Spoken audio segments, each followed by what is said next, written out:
এই আঁচনিত মই আগতে কৈছোঁ আমি কাকো বাদ নিদিওঁ খালি 2-3টা ধৰণৰ ছোৱালীয়ে এই আঁচনিৰ সুবিধা নাপাব সেইটো হৈছে যে উচ্চতৰ মাধ্যমিক আৰু ডিগ্ৰীত বিবাহিত ছোৱালীয়ে এই আঁচনিটোৰ সুবিধা নাপাব কাৰণ এই গোটেই আঁচনিটো হ'ল বাল্য বিবাহৰ বিৰুদ্ধে গতিকে ডিগ্ৰী 3rd ইয়াৰলৈকে বা 4th ইয়াৰলৈকে অবিবাহিত হৈ থকাটো এই আঁচনিখনৰ ধন নিৰন্তৰভাৱে পাই থকাৰ এটা প্ৰাথমিক চৰ্ত কিন্তু পোষ্ট গ্ৰেজুৱেটত যেতিয়া আমি যাম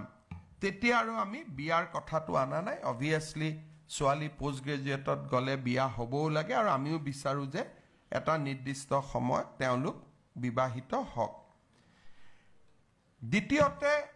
যিসকল ডেপুটেশ্যনত পঢ়ে বিএড বহুত আমাৰ শিক্ষকে ডেপুটেশ্যনত পঢ়ে অৰ্থাৎ চৰকাৰৰ দৰমহা পাই থাকে তেওঁলোকে এই আঁচনিটোৰ সুবিধা নাপাব কাৰণ তেওঁলোকে নিয়মিত দৰমহা পাই থাকে মন্ত্ৰী সংসদ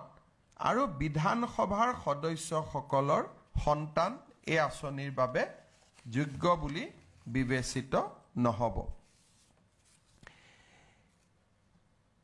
আৰু এটা সৰু বৰ্গ এই আঁচনিটোৰ অধীনত নাহে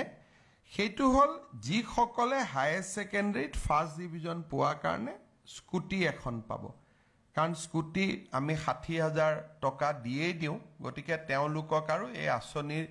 আমি অনা নাই আৰু বিয়া নহয় পঢ়ি থাকিবৰ কাৰণে স্কুটিখনেই এটা যথেষ্ট ডাঙৰ প্ৰেৰণা গতিকে দ্বিতীয় প্ৰেৰণা এটাৰ প্ৰয়োজন আমি নাই বুলি ভাবিছোঁ